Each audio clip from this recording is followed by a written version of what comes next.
So ఇది gate entrance, పూర్తిగా free ticket అనమాట, ఎటువంటి రూపాయి చెల్లించవలసిన. ఇక్కడ బొమ్మ చూస్తున్నారా, సేమ్ స్టాచ్యూస్ ఎలా ఉంటాయో అక్కడ కూడా అలానే ఉంటాయి.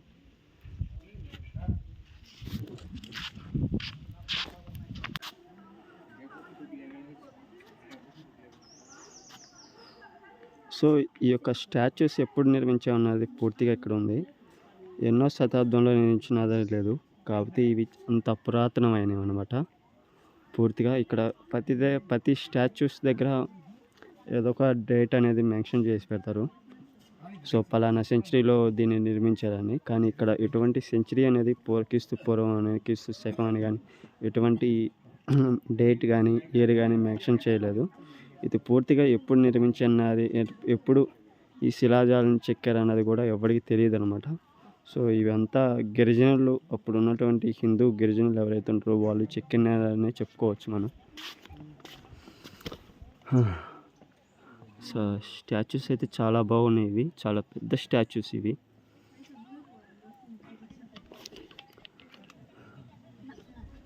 It's mind blowing.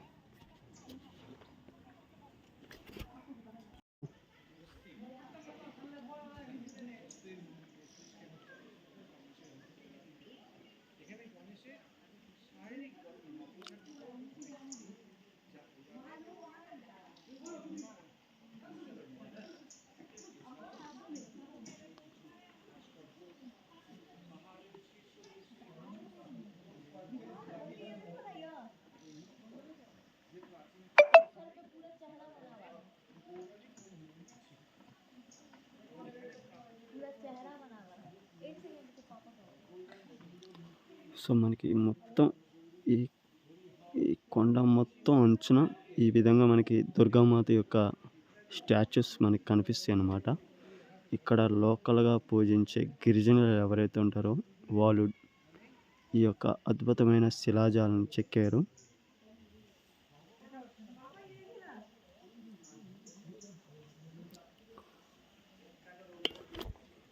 సో టోటల్గా అయితే మనకి మహాబలిపురంలో ఏ విధంగా అయితే ఒక కొండ అంచున ఏవైతే శిలాజాలు చెక్కబడినాయో, ప్రపంచంలో భారతదేశంలో రెండవ అతిపెద్ద శిలాజాలు మనకి ఇక్కడే కనిపిస్తాయి. సో మీరు ఒకసారి చూడొచ్చు ఎంత పెద్దదో. ఇది అరౌండ్ ఇంకా 30 feet హైట్లో మనకి చెక్కబడినట్టు ఉంటుంది టోటల్గా వచ్చేసి.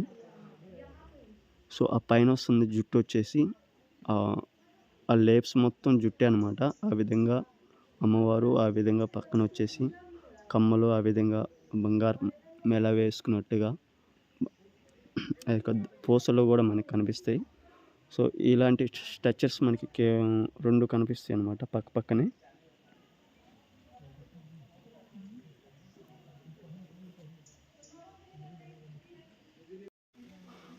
సో మనకి ఆ పైన 2 విగ్రహాలు కనిపిస్తున్నాయి కదా.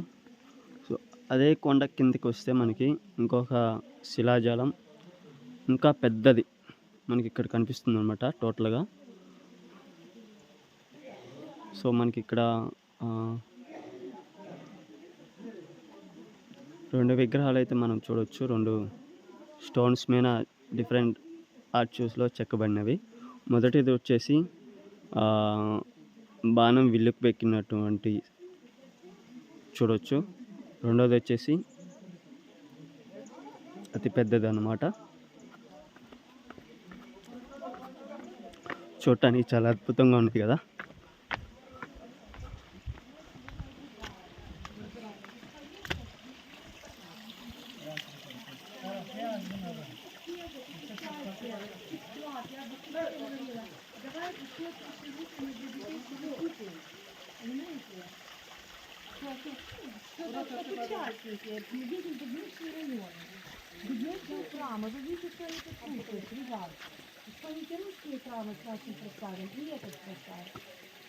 Редиска, картошка, вода, риска, еда.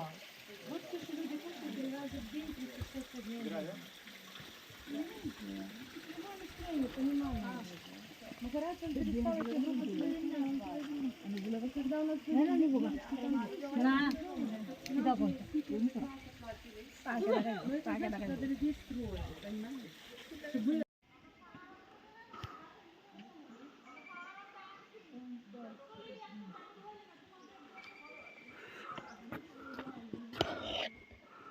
ఓ మై గాడ్.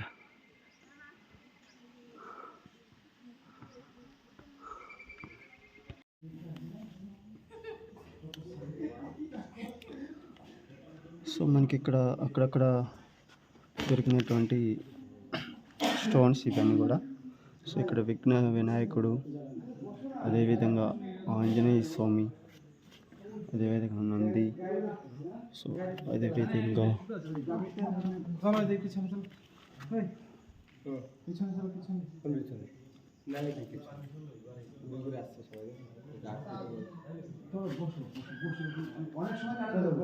సో రకరకాల విగ్రహాలు మనకి ఇక్కడ కనిపిస్తున్నాయి కదా. ఇవన్నీ కూడా అప్పట్లో చెక్కబడినటువంటి శిలాజాలు. ఇవన్నీ కూడా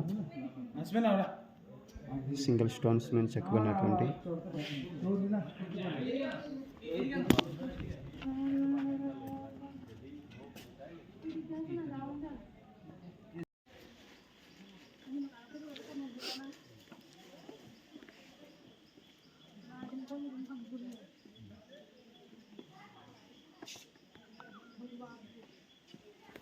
Don't shoot.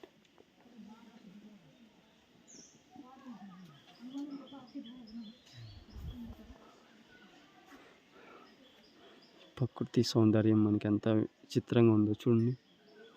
Oh my god. రౌండ్గా 150 meters హైట్.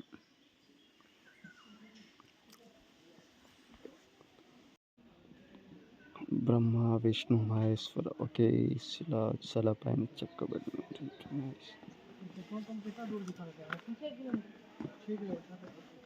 बस मैंने फिर रास्ता में वही पकड़ना है ना। हाँ कल ले लेंगे उसके बाद फिर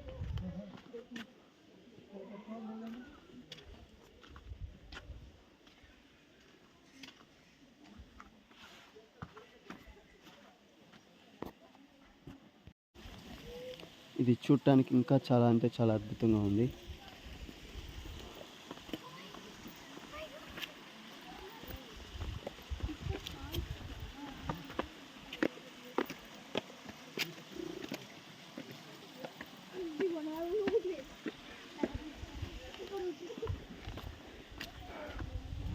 ఇక్కడ ప్రకృతి సౌందర్యం చాలా అంటే చాలా పర్ఫెక్ట్గా ఉంది.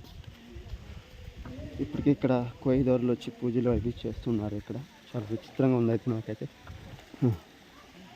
సో ఇక్కడ వచ్చేసి మనకి విఘ్నేశ్వరుడు, పూర్తిగా గణేష్ సంబంధించినటువంటి స్టాచ్యూస్ మనం చూడొచ్చు ఇక్కడ.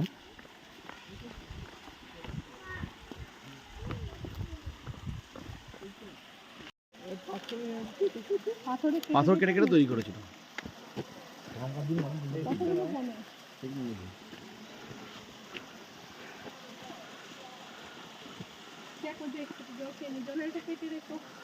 এইদিকে টাকো।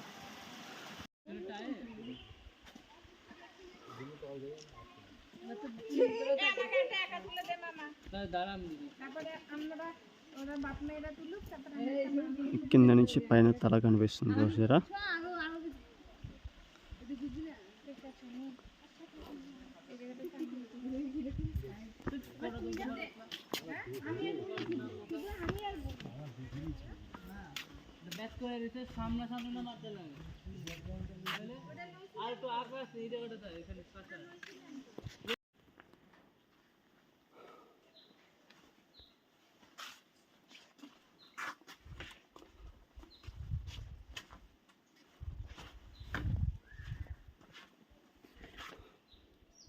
నాలుగు ముఖాలు కలిగినటువంటి ఏకశిలా విగ్రహం ఇది.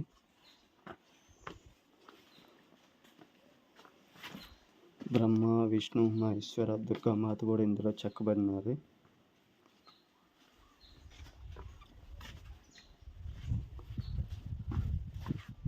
క్షమించండి.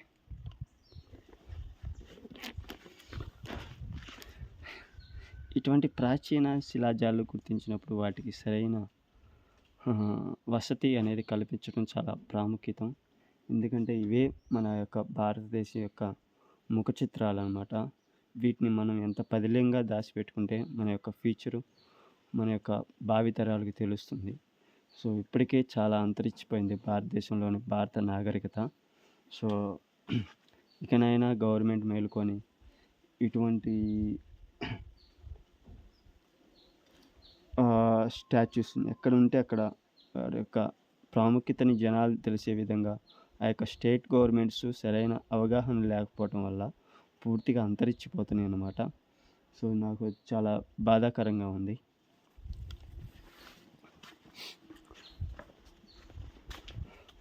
సో ఇలా కొంచెం పోతే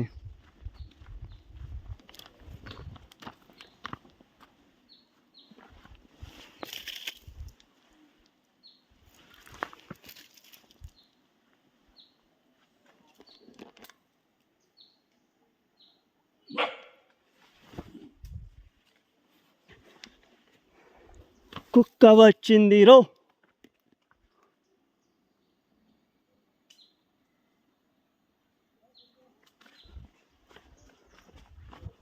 ఈ దెబ్బకి తడుచుకున్నాను నేనైతే.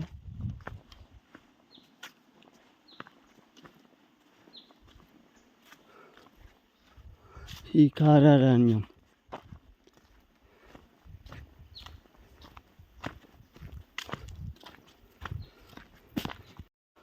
ఇలా కొంచెం దూరం లోపలికి వచ్చినాక సో మనకి ఇంకొక విగ్రహం ఇక్కడ పూర్తిగా ఇది దుర్గామాత యొక్క స్టాచ్యూ మనకి ఇక్కడ చూడొచ్చు అనమాట. చాలా వరకు పాడైపోయింది దుర్గామాత స్టాచ్యూస్. ఫుల్ స్టాచ్యూస్ మనం ఇక్కడ చూడొచ్చు. పైన ముఖము, కింద వక్షస్థలము, కింద పీఠం మీద కూర్చున్నట్టుగా, పైన చీర, ఆ చీర అంచులు కూడా చూసారా ఎలా చెక్కారు అక్కడ. చాలా అద్భుతంగా చెక్కారు ఇక్కడ. సో ఈ కాడారణ్యంలో ఇంకొంచెం ముందరికి వెళ్దాం.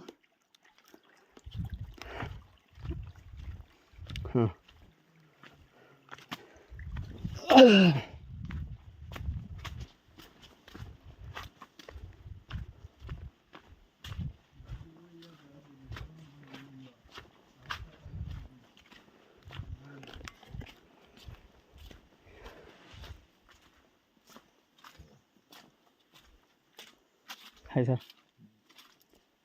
स्टैचूस नहीं, इधर कुछ नहीं, कुछ नहीं. कुछ नहीं. Okay, this is a water river. Water.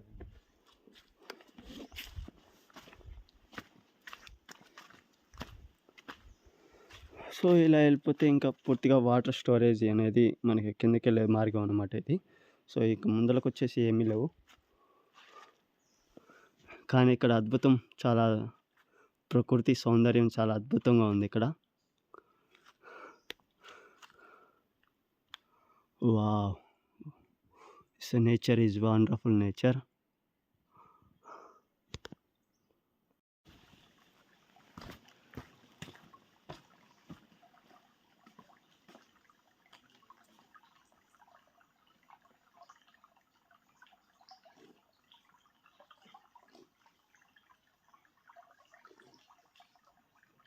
చాలా అంటే చాలా స్వచ్ఛంగా ఉంది.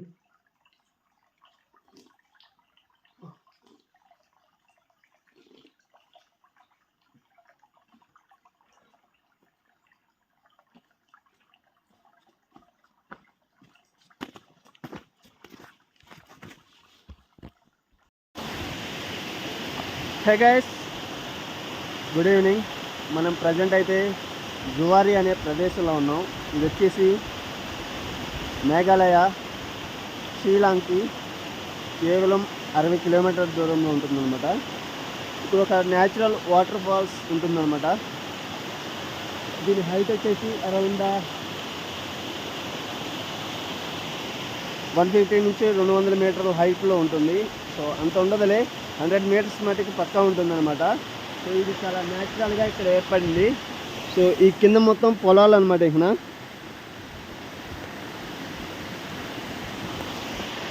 చూడటానికి అయితే చాలా చాలా అద్భుతంగా ఉంది, కానీ నాలాంటి ట్రావెలర్స్కి ఇది పనిచేయదు. ఎందుకంటే ఇక్కడికి అందరూ అమ్మాయిలను తీసుకొచ్చి ఎక్కువగా వల్గర్గా బిహేవ్ చేస్తున్నారు అనమాట. సో అందుకని చెప్పి నేను ఎక్కువ తీయదలుచుకోలేదు దీన్ని. సో వాటర్ ఫాల్స్ అయితే చాలా అద్భుతంగా ఉంది. చూస్తున్నారు బ్యాక్ సైడ్, చాలా అంటే చాలా హైట్లో ఉంది, చాలా అద్భుతంగా ఉంది. ఇప్పటి వరకు నేను 8 వాటర్ ఫాల్స్ చూశాను. ఇప్పటి వరకు నేను చూసిన వాటిలో ఇది 2వ అతిపెద్ద వాటర్ ఫాల్స్ అనమాట. ఇంకా మేఘాలయలో ఇంకా 12 వాటర్ ఫాల్స్ ఉన్నాయి, చాలా పెద్ద వాటర్ ఫాల్స్ కూడా ఉన్నాయి. సో భారతదేశంలో చాలా హైట్ వాటర్ ఫాల్స్ కూడా మేఘాలయలో ఉన్నాయన్నమాట. సో వాటి దగ్గర కూడా నేను తీసుకెళ్తాను మిమ్మల్ని. Okay, take care, bye.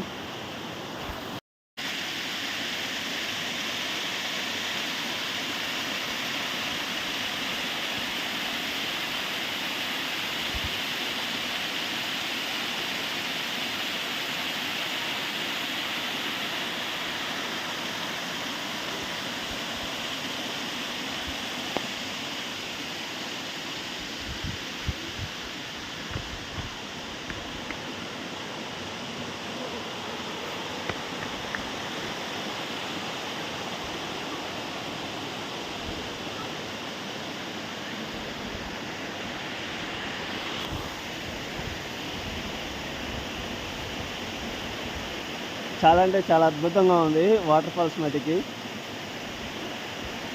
నా దగ్గర నుంచి షిలాంగ్ కేవలం 60 కిలోమీటర్లు ఉంది. షిలాంగ్ వెళ్ళి అక్కడ నుంచి మేఘాలయలో కొన్ని వాటర్ ఫాల్స్ ఉన్నాయి. అవి ట్రావెల్ చేసి అక్కడ నుంచి చికెన్ నెక్ అని వెళ్ళండి సిలిగురికి వెళ్ళాలి నేను. సిలిగురి నా దగ్గర నుంచి 800 కిలోమీటర్స్ ఉంది. మేబీ చాలా వండర్ఫుల్ అనమాట ఈ యొక్క లొకేషన్ మటుకి. అన్ఫార్చునేట్గా వచ్చాను ఇక్కడికి. చాలా అంటే చాలా అద్భుతంగా ఉంది.